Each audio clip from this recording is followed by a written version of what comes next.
Good morning, good afternoon, and good evening, everybody. It's your girl, Sonia McQueen, with It's Your Life. What are you going to do with it? Part of your mind, your body, your choice. So, today I want to talk to you about blocking your own blessings, closing doors that you were meant to go in, but you block it on your own without anybody else's help. Sometimes we have these people who come into our lives for a reason and we shun them. We mistreat them. We block them out. We talk about them. And they were meant to push us up to our next level or give us information that's needed, a necessity, help us along the way. We see things going on and we judge and we're quick to shut doors and walk away and not realize what kind of blessing we might be missing. I'm going to give you an example, and it's not exactly 100% what I'm talking about, but you would definitely get the point. Yesterday, my husband and I went out to eat lunch instead of dinner since we have the grandkids and they don't like anything. So we went out and had a really nice lunch. And the waitress we had, she came by our table. It took her about 10 minutes after we got there to even come and see what we wanted to drink. All right, I understood it was fairly busy, but I didn't realize the waitress we had I had seen at this other table several times, and I noticed because the table was directly in front of me, and I was watching a fight directly in front of me. So when she finally came to get our drinks, she was friendly. She was friendly and she took our drink order. And my husband told her when she came, we're ready to order now.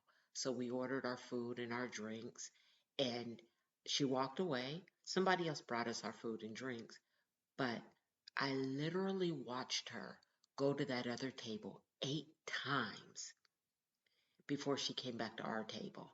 And she came back to our table because one of us put our hands up, like, come here, lady. Um, in the midst of that, we noticed the table was getting wet, wet, wet. So I picked up my husband's cup, and sure enough, it had a crack in the bottom. So he eventually had to go to the bar and get another cup.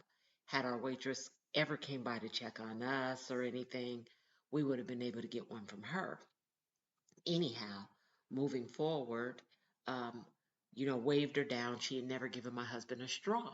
We had already been eating. We were about done. We didn't get a straw, so she went and got him a straw, and she brought it back, still smiling, but she leaves. Now, we finally finished with our food, and we're just sitting waiting and waiting and waiting and waiting. And I counted, I didn't even flag her down. I counted her going to that other table again, the same table 6 times. I could almost guarantee you whoever's at that table is either a regular and everybody knows them because I seen at least 4 different waitresses go sit at that table, hugging the people at the table, sitting there talking.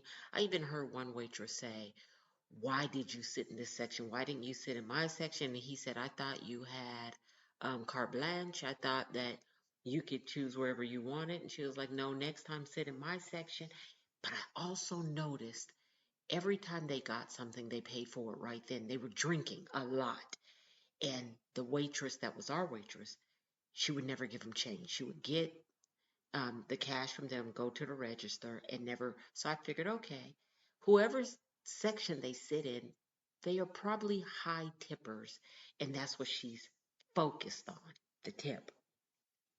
So much so, she's forgetting about us, the people who sat across from us, who I know was in her section because I seen her get their order, and the people behind us because I heard them say, dang, this waitress never comes.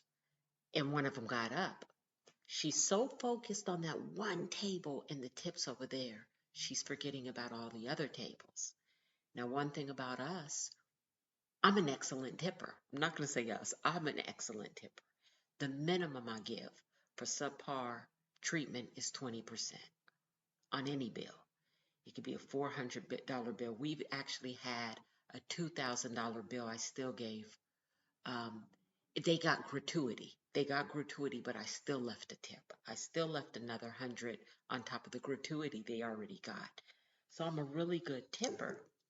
But watching her give so much attention to the one table and forgetting the rest of us, forgetting me and Q, the table, the elderly couple that was sitting across from us, the people behind us, and God only knows the other people, and me watching her walk, the times I counted 14 times to that other table, throwing her head back, laughing, rubbing arms, catering to their every need, and forgetting about us, gave her the worst tip I've ever given in my life. She didn't even get 10%. She didn't deserve it. She didn't deserve it. I know. I've never been a waitress, never worked in food, never been a server, none of that. But I see how hard they work. I pay attention. I've had people work for me that worked in that field before. I listen and I watch. I hear rude behavior from customers, but here you have two very happy, kind customers that you're ignoring because you're putting all your eggs in that one basket over there.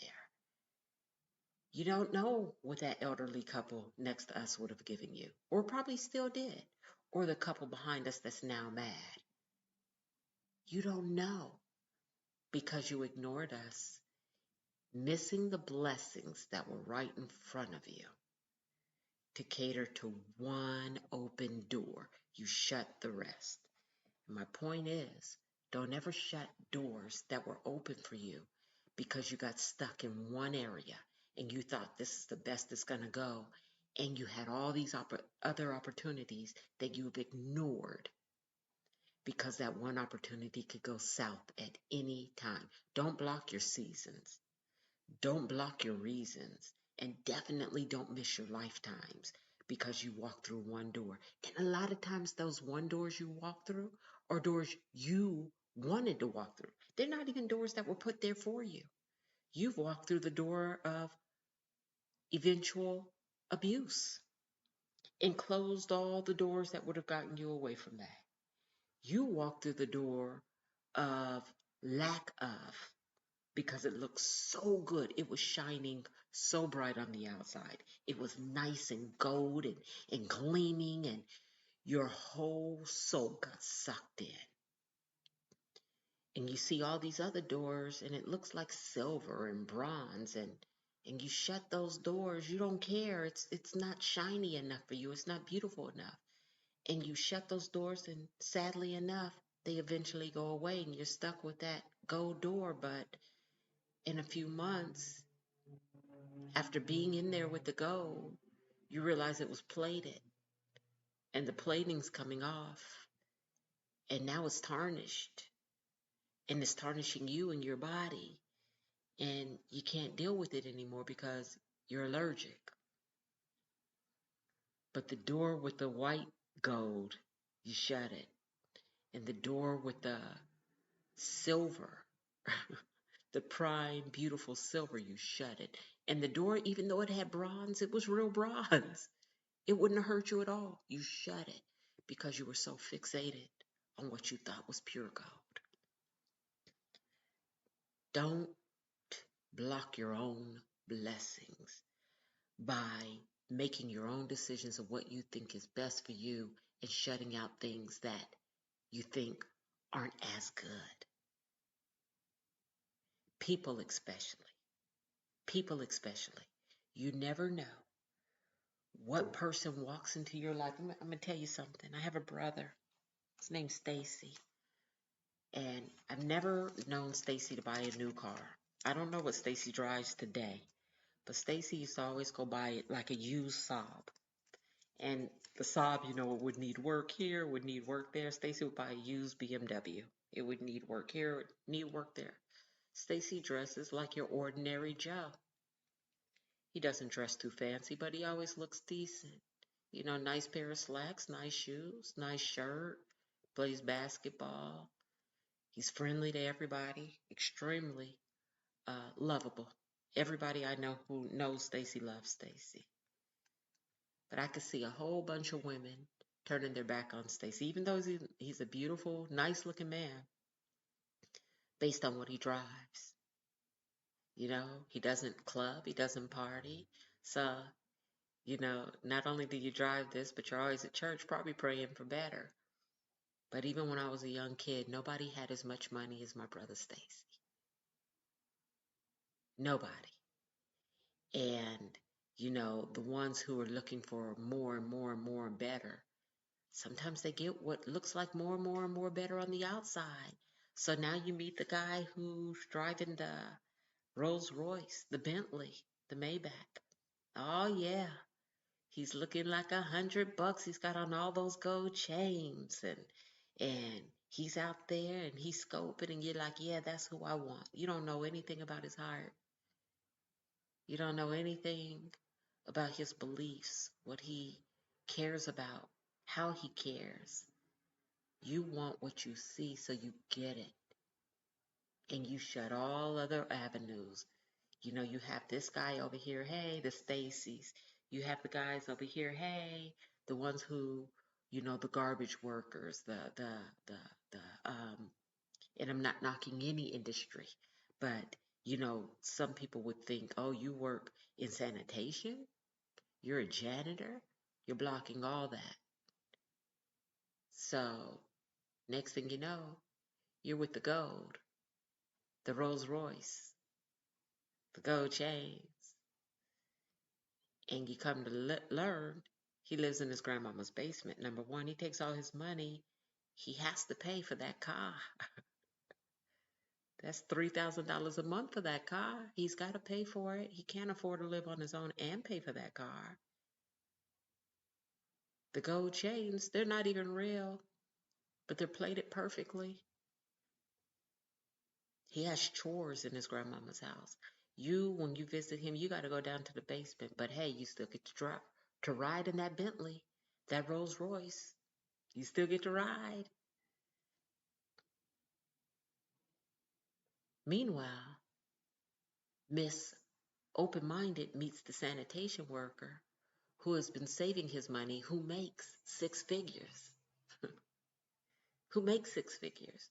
And he saves and he has a beautiful home and he has a car that is within his budget and his means so that he can continue to save for his family. Now he's getting married and he can give her the desires of her heart. She don't have to work if she doesn't want to. And he's the perfect husband.